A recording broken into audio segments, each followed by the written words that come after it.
Assalamualaikum warahmatullahi wabarakatuh. Halo semuanya, sebelumnya perkenalkan saya Arya Setia Pratama dan NPM 221506134. Pada kesempatan kali ini, di presentasi kali ini merupakan presentasi untuk konversi mata kuliah Natural Language Processing atau NLP, di mana saya telah mengikuti kegiatan studi independen di Bangkit Academy. Dan nantinya saya akan menjelaskan terkait apa yang telah saya lakukan di Bangkit Academy dengan kaitannya dengan untuk konversi mata kuliah NLP. Baik, slide selanjutnya sebelumnya saya akan menjelaskan mengenai apa itu Bangkit Academy. Studi Independen Mitra Bangkit Academy adalah program pembelajaran intensif yang diselenggarakan oleh Google, Butu, dan Traveloka dalam program Kampus Merdeka. Program ini dirancang untuk membekali mahasiswa dengan keterampilan di bidang machine learning, mobile development, dan cloud computing melalui pembelajaran berbasis proyek dan kurikulum industri. Peserta akan mendapatkan pengalaman praktis, sertifikasi, serta bimbingan daripada profesional. Nah, pada kegiatan studi independen tersebut, keterkaitan dengan mata kuliah Natural Language Processing antara lain yaitu nanti saya akan menjelaskan beberapa pembelajaran yang berkaitan dengan mata kuliah ini. Nah, ini bisa dilihat ini merupakan dashboard dari kegiatan Bangkit Akademi saya. Nah, di sini terlihat terkait attendance atau kehadiran saya di kegiatan Bangkit Akademi, mulai dari pembukaan Bangkit hingga kegiatan student team meeting, terus caption briefing, terus ini technical briefing dan live pad session dan kegiatan LT atau instructor led training yang seperti Zoom secara langsung dengan praktisi-praktisi di bidang-bidang yang berkaitan, mulai dari soft skill ataupun dengan hal-hal yang berkaitan dengan kemampuan teknis. Nah, di sini juga terlihat terkait course progress atau course yang saya kerjakan selama mengikuti kegiatan Bangkit Academy. Ada crash course on Python, using Python to interact with OS, belajar analisis data dengan Python, linear algebra for machine learning and data science, supervised machine learning, regression and classification, advanced learning algorithm, unsupervised learning, recommenders, reinforcement learning, introduce to TensorFlow for artificial intelligence, machine learning, and deep learning. Selanjutnya ada convolutional neural network in TensorFlow, natural language processing in TensorFlow, sequence time, series and prediction, structuring ML project, browser-based model with TensorFlow JS, device-based model with TensorFlow Lite, data pipelines, custom model, layer and loss function with TensorFlow, custom and distribute training and with TensorFlow, advanced computer vision with TensorFlow, generative AI for everyone with basic generative adversarial network atau GANs. Nah, selanjutnya ini terkait kehadiran untuk pengerjaan tugas. Pengumpulan tugas saya sudah semua. Nah, lalu terkaitan dengan bidang di studi independen ini dengan bidang materi yang akan linear dengan mata kuliah NLP yang akan dikonversi, yaitu terkait pembelajaran mengenai natural language processing in TensorFlow yang pertama. Yang kedua adalah sequence, time, series, and prediction. Dan yang ketiga adalah custom model, layer, and loss function with TensorFlow.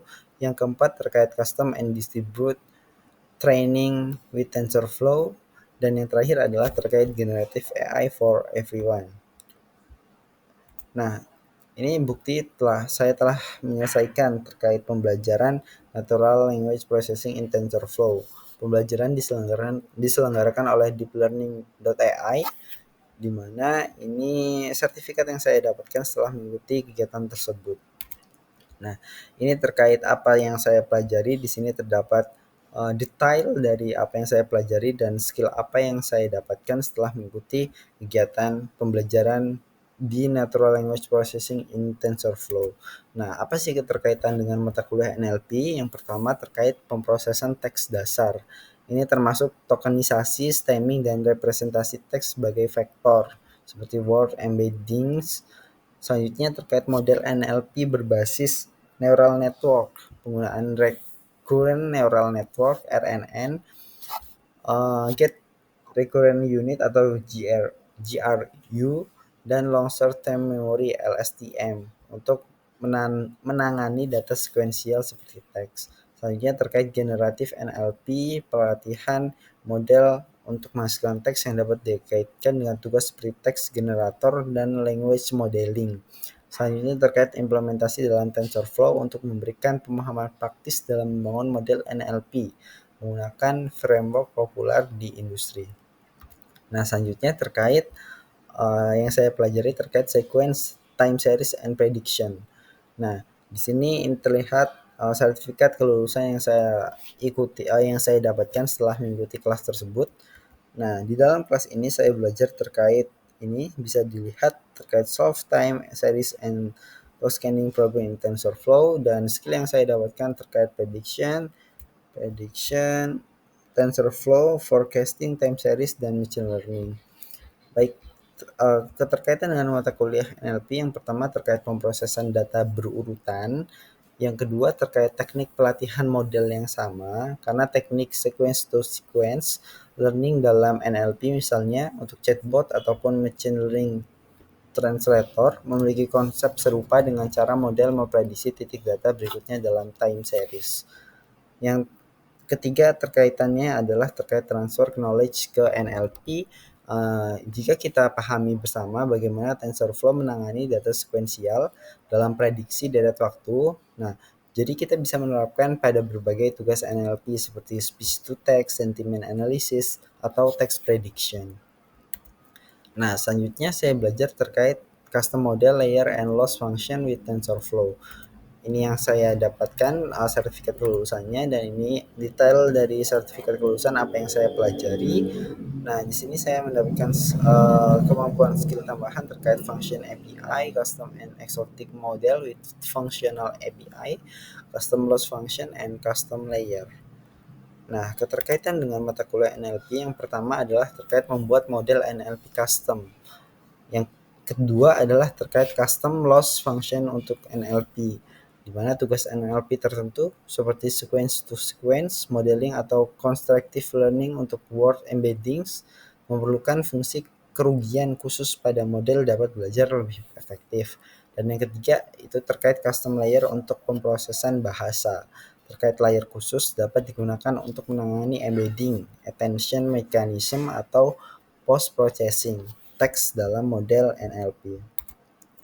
Kemudian kelas yang saya pelajari yang berkaitan dengan NLP yaitu terkait custom and distribute training with TensorFlow. Ini sertifikat kelulusannya, dan ini detailnya terkait skill you will gain yang bisa didapatkan, yaitu yang pertama terkait distribution strategies, gradient type for optimization, custom training loops, and yang terakhir adalah terkait basic tensor functionally. Nah, keterkaitan dengan mata kuliah NLP yang pertama terkait pelatihan model NLP dalam skala besar. Yang kedua adalah terkait optimasi pelatihan model NLP. Dalam NLP, penggunaan gradient type membantu dalam menyesuaikan function loss dan optimasi saat melatih model untuk tugas seperti text classification, name entity recognition, NHR, atau sequence generation. Nah, yang ketiga adalah terkait custom training loops untuk NLP. Beberapa tugas NLP seperti sequential to sequential translation atau text summarization. Nah, selanjutnya dan yang terakhir adalah saya belajar terkait generative AI for everyone, di mana ini sertifikat kelulusannya, dan ini detail dari course yang atau kelas yang saya ikutin di Coursera. Nah, ini terkait apa yang saya dapatkan, what you will learn, dan apa yang saya pelajari dan apa yang saya dapatkan. Nah, keterkaitan dengan mata kuliah NLP yang pertama yaitu keterkaitan terkait Large Language Model atau LLMS dalam NLP. Kursus ini membantu LLMS seperti GPT, BERT, dan T5 yang merupakan inti dari banyak model NLP modern. di mana pemahaman tentang bagaimana generatif AI menghasilkan teks dapat diterapkan dalam tugas NLP seperti chatbot, text summarization, dan content generation. Dan yang kedua terkait pembuatan prompt dan fine tuning model NLP. Dan yang ketiga terkait etika dan risiko dalam NLP dan generatif AI. Khusus ini membahas potensi bias dalam model NLP serta tantangan dalam memastikan keluaran yang etis dan akurat. Seperti itu. Oke, mungkin itu penjabaran dari saya terkait kegiatan saya selama di Bangkit Academy, dan selain itu terkait pembelajaran atau kelas apa yang saya pelajari dalam Bangkit Academy yang berkaitan dengan mata kuliah Natural Language Processing atau NLP. Oke, semoga penjelasan tersebut dapat bermanfaat dan dapat menjadi salah satu pertimbangan dalam konversi mata kuliah NLP. Terima kasih, kurang lebihnya saya mohon maaf dan kepada Allah saya mohon ampun. Saya akhiri wabillahi taufiq wal hidayah. Wassalamualaikum warahmatullahi wabarakatuh.